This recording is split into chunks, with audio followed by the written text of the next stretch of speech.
عبد الوہاب نے بیان کیا، کہا کہ میں نے یحییٰ سے سنا، انہوں نے کہا کہ مجھے عمرہ نے خبر دی، کہا کہ میں نے عائشہ رضی اللہ عنہا سے سنا۔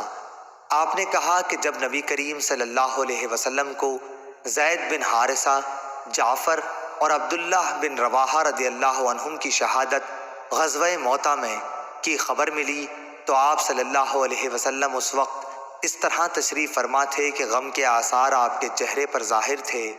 میں دروازے کی سوراخ سے دیکھ رہی تھی، اتنے میں ایک صاحب آئے اور جعفر رضی اللہ عنہ کے گھر کی عورتوں کے رونے کا ذکر کیا۔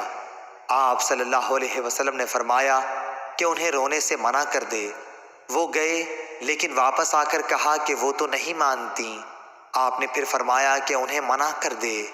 اب وہ تیسری مرتبہ واپس ہوئے اور عرض کیا کہ یا رسول اللہ صلی اللہ علیہ وسلم، قسم اللہ کی وہ تو ہم پر غالب آ گئی ہیں۔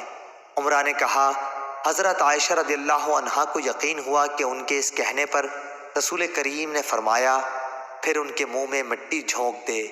اس پر میں نے کہا کہ تیرا برا ہو، رسول کریم صلی اللہ علیہ وسلم اب جس کام کا حکم دے رہے ہیں وہ تو کرو گے نہیں، لیکن آپ صلی اللہ علیہ وسلم کو تکلیف میں ڈال دیا۔